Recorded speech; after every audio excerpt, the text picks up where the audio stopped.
Hi hello friends, ಎಲ್ರಿಗೂ ನಮಸ್ತೆ. ಅತ್ತೆ ಸೊಸೆ ಅಡುಗೆ ಚಾನಲ್ಗೆ ಎಲ್ರಿಗೂ ಸ್ವಾಗತ. ಹೇಗಿದ್ದೀರಾ ಎಲ್ಲರೂ ಚೆನ್ನಾಗಿದ್ದೀರ ಅಂತ ಭಾವಿಸ್ತಾ, ಇವತ್ತು ನಾನು ನಮ್ಮ ಅಡುಗೆ ಮನೆಯಲ್ಲಿ ಎಲ್ರಿಗೂ ತುಂಬಾ ಇಷ್ಟ ಆಗುವಂತಹ ಮಾವಿನಕಾಯಿ ಉಪ್ಪಿನಕಾಯನ್ನು ತುಂಬಾ ಸಿಂಪಲ್ ಇಂಗ್ರೀಡಿಯೆಂಟ್ಸನ್ನು ಉಪಯೋಗಿಸ್ಕೊಂಡು ಪರ್ಫೆಕ್ಟ್ ಆದ ಅಳತೆ ಪ್ರಮಾಣದಲ್ಲಿ ಹೇಗೆ ಮಾಡೋದು ಅಂತ ತೋರಿಸ್ತಾ ಇದ್ದೀನಿ ನೋಡಿ. ಫಸ್ಟ್ ಟೈಮ್ ಉಪ್ಪಿನಕಾಯನ್ನು ಹಾಕೋರು ಕೂಡ ಈ ಒಂದು ಅಳತೆ ಪ್ರಮಾಣದಲ್ಲಿ ಹಾಕಿದರೆ ಉಪ್ಪಿನಕಾಯಿ ತುಂಬಾ ಚೆನ್ನಾಗಿರುತ್ತೆ. ಹಾಗೆಯೇ ವರ್ಷಗಟ್ಟಲೆ ಇಟ್ಟರೂ ಕೂಡ ಹಾಳಾಗಲ್ಲ. ನೋಡಿ, ಈ ವಿಡಿಯೋನ ನೋಡುತ್ತಿರುವವರು ಯಾರ್ಯಾರು ಸಬ್ಸ್ಕ್ರೈಬ್ ಆಗಿಲ್ಲವೋ ಅವರು ದಯವಿಟ್ಟು ಸಬ್ಸ್ಕ್ರೈಬ್ ಮಾಡ್ಕೊಳ್ಳಿ ಅಂತ ಕೇಳ್ತಾ ಬನ್ನಿ. ಇವಾಗ ಇವೇನೇನು ಇಂಗ್ರೀಡಿಯೆಂಟ್ಸನ್ನು ತೊಗೊಂಡಿದ್ದೀನಿ ಅಂತ ಒಂದೊಂದಾಗಿ ಹೇಳ್ತೀನಿ ನೋಡಿ. ಮೊದಲನೇದಾಗಿ ನಾನಿಲ್ಲಿ ಒಂದು ನೀರು ಕುಡಿಯೋ ಒಂದು ದೊಡ್ಡ ಗ್ಲಾಸ್ನ 8 ಗ್ಲಾಸ್ನಷ್ಟು ಮಾವಿನಕಾಯಿ ಹೋಳುಗಳನ್ನು ಹೆಚ್ಚಿಟ್ಕೊಂಡಿದ್ದೀನಿ. 8 ಗ್ಲಾಸ್ ಮಾವಿನಕಾಯಿ ಹೋಳಿಗೆ 1 ಗ್ಲಾಸ್ನಷ್ಟು ಉಪ್ಪನ್ನು ತಗೋಬೇಕು. ಅದೇ ಒಂದು ಗ್ಲಾಸ್ನಲ್ಲಿ 75% ಸಾಸಿವೆ ಕಾಳನ್ನು ಸ್ವಲ್ಪ ಹುರಿದಿಟ್ಕೊಂಡಿದ್ದೀನಿ.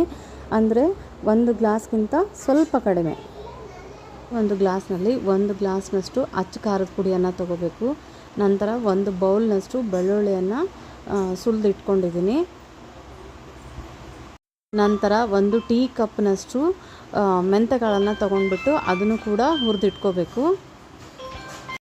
ನಂತರ 2 ಗ್ಲಾಸ್ನಷ್ಟು ಸನ್ಫ್ಲವರ್ ಆಯಿಲನ್ನು ತೊಗೊಂಡಿದ್ದೀನಿ. ಆಗ ಸಾಸಿವೆ ಮತ್ತು ಮೆಂತೆಕಾಳನ್ನು ಈ ರೀತಿಯಾಗಿ ಮಿಕ್ಸಿ ಮಾಡಿ ಇಟ್ಕೊಂಡಿದ್ದೀನಿ. ಈ ರೀತಿಯಾಗಿ ಸ್ವಲ್ಪ ತರಿಯಾಗಿದ್ದರೆ ಉಪ್ಪಿನಕಾಯಿ ತಿನ್ನೋ ಮುಂದೆ ಅವು ಒಂದು ಸ್ವಲ್ಪ ಬಾಯಿಗೆ ಹತ್ತುತ್ತಾವಲ್ವ ಮೆಂತೆಕಾಳು, ಸೊ ಚೆನ್ನಾಗಿ ಅನಿಸುತ್ತೆ ಅಂತ ತರಿಯಾಗಿ ರುಬ್ಬಿ ಇಟ್ಕೊಂಡಿದ್ದೀನಿ.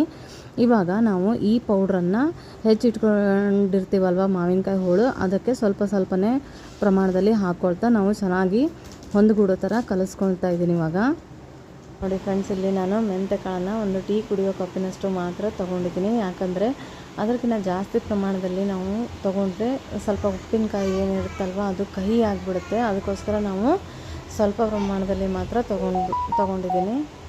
ನೋಡಿ ಫ್ರೆಂಡ್ಸ್, ನಾನು ಈ ಒಂದು ಉಪ್ಪಿನಕಾಯಿಗೆ ಯಾವುದೇ ಕಲರನ್ನು ಹಾಕ್ತಾಯಿಲ್ಲ, ಪ್ರಿಸರ್ವೇಟಿವ್ಸನ್ನು ಕೂಡ ಯೂಸ್ ಮಾಡಲ್ಲ, ಹಾಗೆ ಕೆಮಿಕಲನ್ನು ಕೂಡ ಹಾಕ್ತಿಲ್ಲ. ಫ್ರೆಶ್ ಆಗಿರೋ ಮಾವಿನಕಾಯಿನ ಬಳಸ್ಕೊಂಡ್ಬಿಟ್ಟು ಮಾಡ್ತಾಯಿರೋ ಉಪ್ಪಿನಕಾಯಿ ಇದು. ಎಲ್ಲರ ಮನೆಯಲ್ಲಿಯೂ ಈಸಿಯಾಗಿ ಸಿಗುವಂತಹ ಇಂಗ್ರೀಡಿಯೆಂಟ್ಸೇ ಇವು. ಮೆಂತೆಕಾಳು ಮತ್ತು ಸಾಸಿವೆ ಪೌಡ್ರನ್ನು ಹಾಕಿದ ನಂತರ 1 ಗ್ಲಾಸ್ನಷ್ಟು ಉಪ್ಪನ್ನು ತೊಗೊಂಡ್ಬಿಟ್ಟು ಇದಕ್ಕೆ ಹಾಕಬೇಕು. ಇವಾಗ ಉಪ್ಪು ಚೆನ್ನಾಗಿ ಎಲ್ಲ ಕಡೆ ಹಾಕಿದ ನಂತರ 1 ಗ್ಲಾಸ್ನಷ್ಟು ಅಚ್ಚ ಖಾರದ ಪುಡಿಯನ್ನು ತೊಗೊಂಡಿರ್ತೀವಲ್ವ ಅದನ್ನು ಹಾಕ್ಕೋಬೇಕು. ಅದನ್ನು ಹಾಕಿದ ನಂತರ ನಾವು ಬೆಳ್ಳುಳ್ಳಿಯನ್ನು ಸುಲಿದಿಟ್ಕೊಂಡಿರ್ತೀವಲ್ವ, ಸಿಪ್ಪೆ ಸುಲಿದು ರೆಡಿ ಮಾಡಿ 1 ಬೌಲ್ನಷ್ಟು ತೊಗೊಂಡಿದ್ದೀನಲ್ಲ ಅದನ್ನು ಕೂಡ ಇದಕ್ಕೆ ಹಾಕಬೇಕು.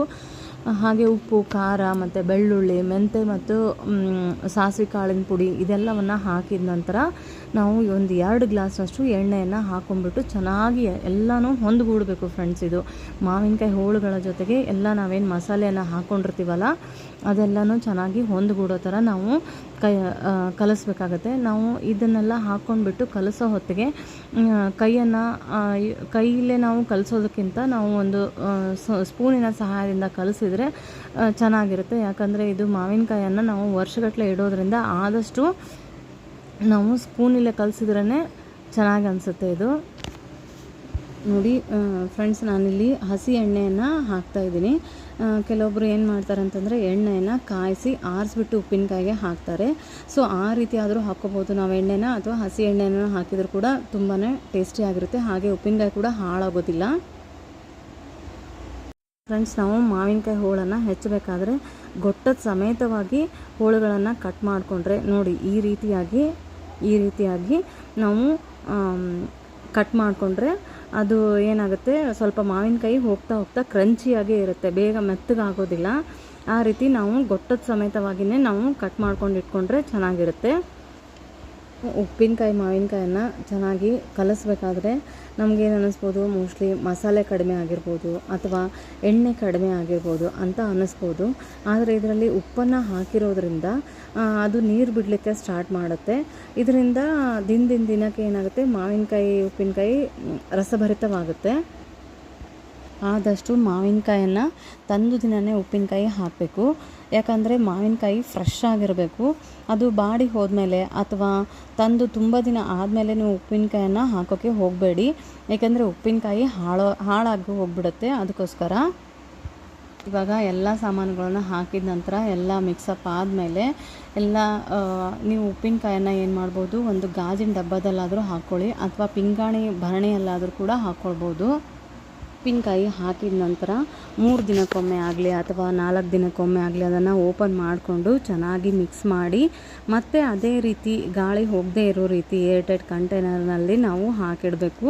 ಆಮೇಲೆ ಅದರಿಂದ ಏನಾಗುತ್ತೆ ಅಂದರೆ ಒಂದು 15 ದಿನದ ಒಳಗಡೆ ಉಪ್ಪಿನಕಾಯಿ ನಮಗೆ ತಿನ್ನೋದಕ್ಕೆ ರೆಡಿ ಆಗುತ್ತೆ.